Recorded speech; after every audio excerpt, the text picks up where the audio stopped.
Israel के Gaza में Hamas के खिलाफ ऑपरेशन शुरू होते ही ईरान समर्थित कई चरमपंथी संगठनों ने इजरायल पर हमले शुरू कर दिए थे। हालांकि इन समूहों की इजरायल में बरसों पुरानी दुश्मनी है। बावजूद इसके अब तक छिटपुट हमले करने वाले ये समूह अब खुलेआम हमले कर रहे हैं। फिलिस्तीन के समर्थन में उतरे ये सभी समूह एक साथ मिलकर इजरायल पर हमलावर हैं। गाजा पर हमास के कब्जे का समर्थन करने वाले ये संगठन अब इजरायल को खुली धमकियां देने लगे हैं। हर दिन इन समूहों की ओर से भीषण हमलों को अंजाम दिया जा रहा है।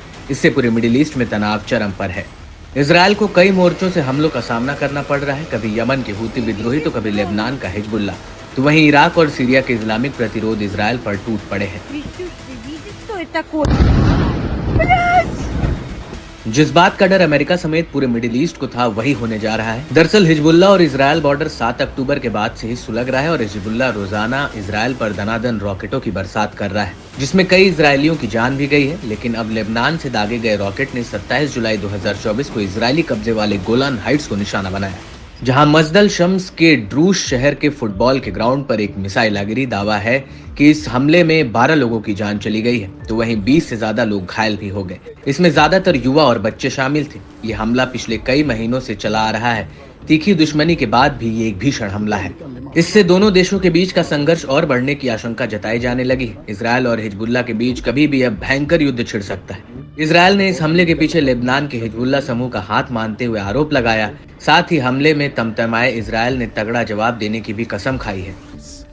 Hezbollah is attacking our citizens in the north, firing thousands of rockets and missiles and UAVs at northern Israel, targeting families, homes, and communities.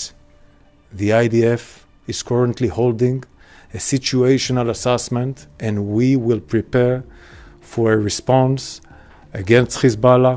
We will finish our assessments and we will act. घटना से जुड़े कई videos भी सामने आए हैं। इसमें देखा जा सकता है कि फुटबॉल ग्राउंड की दीवारें क्षतिग्रस्त हो गई हैं, तो वहीं बच्चों की साइकिलें गिरी हुई हैं।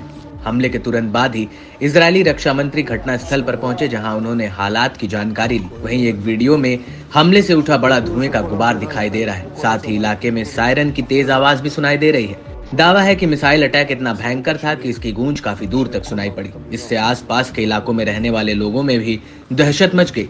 सभी लोग अंडरग्राउंड बंकरों की ओर भाग खड़े हुए। इजरायली सेना ने कहा कि 10 से 20 साल की उम्र के बच्चे ग्राउंड पर मौजूद थे। हमले के समय वे फुटबॉल खेल रहे थे। चश्मदीदों की माने तो हमले से ग्राउंड में भयानक मंजर देखने को मिला, जहां जमीन पर बच्चों के शव पड़े थे और आग लगी हुई थी। खास बात है कि लेबनान के इस्लामी प्रतिरोध ने इजरायली दावों को सिरे से खारिज किया। हिजबुल्लाह ने कब्जे वाले सीरियाई गोलन हाइट्स के मजदल शम्स गांव पर घातक हमले किए। हिजबुल्लाह ने जोर देकर कहा कि उसका इस घटना से कोई लेना देना नहीं है। अरब न्यूज एजेंसी अल मयादीन ने इजरायली मीडिया के हवाले से दावा किया कि धमाका शायद आयरन डोम एंटी एयर मिसाइल की वजह से हुआ है, जो अपने रास्ते से भटक गई और मैदान में जा गिरी। हमले की जांच की जा रही है। कई रिपोर्ट से ऐसा संकेत मिलता है कि हमला एक बेकार इजरायली तामीर इंटरसेप्टर के कारण हुआ। वहीं हिजबुल्लाह या किसी अन्य समूह का नाम लिए बिना लेबनानी सरकार ने हिंसा और हमलों की निंदा की। साथ ही इस कदम को अंतर्राष्ट्रीय कानून का घोर उल्लंघन बताया। Fired a rocket at children playing soccer in a soccer field in Majd al-Shams in northern Israel. Hezbollah then lied to the whole world and claimed they did not carry out this attack. This is a lie. We can confirm that Hezbollah murdered 10 children in this brutal attack and injured more than 20 were injured in this brutal attack. All were aged between 10 to 20 years old. This is an attack that comes after attack in the north for more than 9 months. बता दें कि इस समय Israeli PM अमेरिकी दौरे पर हैं, मगर उनकी निगाहें इजरायल पर बनी हैं।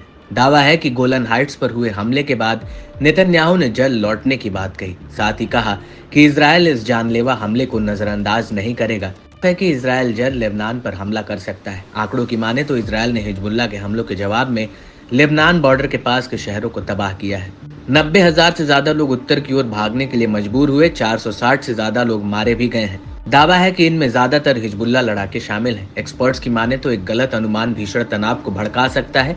साफ है कि इजरायल को इस हमले पर काफी सोच समझकर प्रतिक्रिया देनी चाहिए।